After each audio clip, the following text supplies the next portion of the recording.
Long before selfies and vanity tables, mirrors were sacred and sinister. Ancient civilizations believed mirrors were gateways to the spirit world. In Chinese folklore, mirrors could trap evil spirits. In Roman times, breaking a mirror meant 7 years of misfortune because your soul reflected in the glass had been shattered. Some cultures covered mirrors during mourning. Why? Because it was believed the soul of the dead could get trapped inside or worse, pull the living in. Mirrors weren't just feared, they were respected, protected, avoided. But one belief stands out, chilling and strange. The idea that mirrors could age you. Victorian lore warned against staring into mirrors too long, especially at night. They believed mirrors could drain your vitality, feeding off your youth like a silent vampire. Some said each glance was a transaction. You saw yourself, but the mirror saw you and took a little pace, a wrinkle, a shadow, a flicker of innocence. Even today, some spiritual traditions advise against placing mirrors in bedrooms. They claim mirrors can accelerate aging, disrupt sleep, and weaken your aura. Modern science adds a disturbing twist. Staring into a mirror too long can trigger the strange face illusion, a psychological phenomenon where your reflection begins to morph. Eyes deepen, skin sags. Your face becomes unfamiliar. It's not magic, it's your brain breaking down visual processing. But the effect? Terrifying. Some report seeing monstrous versions of themselves. Others feel watched, not by their reflection, but by something behind it. Mirrors distort, they reflect, but they also deceive. And then there are the haunted mirrors. From antique shops to abandoned mansions, stories abound of mirrors that whisper, bleed, or trap souls. Here is one famous case, the Myrtle's plantation mirror in Louisiana. Legend says the spirits of Sarah Woodruff and her children are trapped inside. Their handprints appearing on the glass, no matter how often it's cleaned. Paranormal investigators warn never bring an old mirror into your home without cleansing it. Because mirrors don't just reflect the living, they echo the dead. So why do mirrors still unsettle us? Maybe it's the uncanny valley, seeing ourselves, but not quiet. Maybe it's the fear of aging, of watching time carve its mark. Or maybe it's something deeper, a primal fear. That what we see isn't all that's there. But before mirrors haunted us, they amazed us. Long ago, people first saw faces in still water or in shiny stones. Imagine a village by a quiet lake where someone leans over and suddenly sees not just ripples, but their own eyes looking back. Before any mirrors were made by hand, our ancestors saw themselves in pools and river surfaces. Soon, clever craftsmen learned to polish natural materials. In ancient times, people in Anatolia, modern-day Turkey, ground black volcanic glass obsidian into flat pieces. These early mirrors date back to around 6000 BCE, about 8,000 years ago. In Mesopotamia, artisans polished copper around 4000 BCE, and in ancient Egypt, silver-colored metal mirrors were used by 3000 BCE. Even in early America, people made mirrors from shiny stone by about 2000 BCE. In each of these places, finding a true reflection was like magic, and the new mirrors were treasured for seeing one's own face and for decoration. As the Bronze Age spread across the world, more societies made mirrors from metal. Bronze, copper, and silver discs were polished until smooth and bright. By around 2000 BCE, craftsmen in China were already making hand mirrors out of bronze. These Chinese bronze mirrors were often round and beautifully decorated on the back, with the front polished to a shine. In fact, special metal mixtures like an alloy of copper and tin were used to get the best shine. Mirrors back then were very hard to make, so only wealthy people or royalty could afford them. In Nubia, Africa, and across Europe, similar bronze mirrors were used as well. Even in ancient Rome, servants might hold small polished mirrors so their masters could admire their hair and clothing. When the Roman Empire expanded, glass-making skills began to appear. Around the 1st century CE, artisans in places like Sidon in modern Lebanon started to blow glass into shapes and coat it with metal. They would hit lead or even gold leaf on the back of a thin glass pane to make a mirror. This lead coating made the glass smooth and protected it, so Roman people could see clearer faces than ever before. However, these early glass mirrors were still small and often imperfect, so solid metal mirrors stayed popular. Mirrors remained special and expensive through the Middle Ages. Then, in the Renaissance, around the 1500s, mirror making became an art.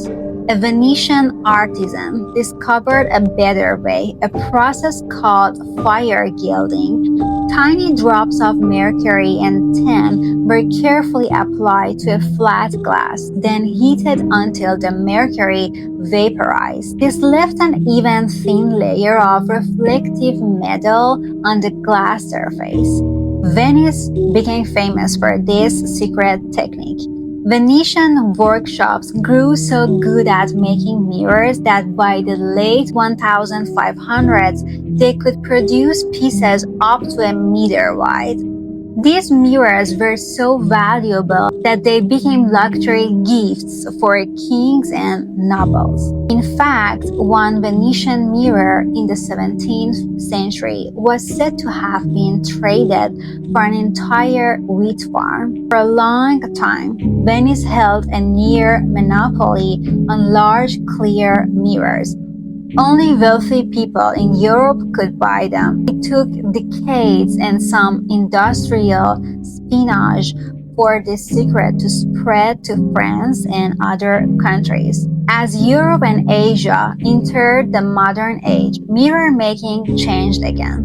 In the 19th century, a scientist named Justus von Liebig invented a chemical way to coat glass with silver. In 1835, he figured out how to deposit a thin layer of metallic silver onto glass by reducing silver nitrate. This silvered glass method made mirrors lighter and cheaper to produce than the old mercury process. From that point on, mirrors could be made quickly in factories, and soon nearly everyone could have a mirror at home. While craftsmen everywhere were improving mirrors, people also told stories and myths about them. In ancient Greece, there was the tragic myth of Narcissus, who saw his own face in a clear pool and fell hopelessly in love with his reflection. Narcissus wasted away staring at himself, teaching us how strangely captivating a reflection can be. Similarly, in China and Japan, mirrors were seen as more than just tools. For example, the sacred Yada no Kagami 8-span mirror is one of the imperial treasures of Japan, symbolizing wisdom and honesty. In India and Persia, mirrors often appeared in fairy tales as portals to other worlds or as gifts from gods. Some stories say a mirror could show more than just appearance, maybe the truth of one's heart or even visions of the future. Across many cultures, mirrors took on spiritual meaning. People feared that mirrors could trap part of a person's soul. Ancient Romans believed breaking a mirror would seal up your soul for 7 years while it healed, which is why breaking a mirror was said to bring 7 years of bad luck. In medieval Europe, girls used mirrors for fortune telling. On Halloween, they would cover their mirrors and then uncover them at midnight, hoping to see their future husband's face appear in the glass. If instead a skull or ghostly figure showed up, it meant the girl was fated to die young, the old stories say. Mirrors were also tools and toys of magic, fortune tellers, and mystics. In many lands, stirred into bowls of water or shiny mirrors to see visions. In Asia, mystics' mirror, sometimes painted on the back with protective symbols, were carried by travelers to ward off evil. In Chinese Feng Shui, the Bagua mirror, an octagonal mirror with trigrams, is hung outside a house as a talisman against bad luck. It is believed to deflect danger and evil spirits away from the home. These beliefs show that some thought of mirrors as double-edged. They could reveal truth, but also let dark forces reflect back at us. Given these powers, mirrors were sometimes feared or considered taboo. In Japan, tradition held that a mirror should not face a grave or be looked into at midnight, or you might see a spirit. In parts of Europe, people covered their mirrors when someone died to prevent the departed soul from getting trapped. Folklore about vampires and ghosts often involved mirrors.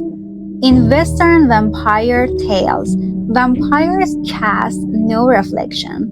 The mirror will not show them, as if it rejects their unnatural essence. Meanwhile, darker legends tell us cursed mirrors that whisper secrets or lure people into other realms. One famous example is a mirror once owned by actor Bela Lugosi, which was said to be haunted by evil forces. The Lugosi mirror was blamed for mysterious accidents and nightmares among its owners. In some ways, these superstitions remind us that humans have always looked at mirrors and wondered, what is this strange double of me? Are we seeing only ourselves or something more? Our fears and hopes have long been tied to that question. Paracelsus, the outspoken 16th century physician alchemist, treated mirrors as more than reflective glass. He called them specula, tools that reveal hidden correspondences between body, soul, and the heavens. He and his followers used mirror gazing and crystal visions, the so-called burials, as divinatory aids, believing mirrors could mediate astrological influences and make the invisible patterns of illness and cure visible to the practitioner. Paracelsus believed the human being is a complete little cosmos, reflecting the structure and forces of the universe. A mirror, speculum, was symbolic proof what is outside is inside. This is why a mirror could reveal hidden things, because hidden things were already inside the person. So the mirror wasn't just a divination device, it demonstrated his metaphysical principle. He did not treat vision as passive. For him, imagination could project, shape, or influence subtle reality. So mirror gazing wasn't simply seeing influences, it was participating in them. A trained physician mage was expected to direct their inner vision and affect the astral world. Without imagination, the mirror is just glass.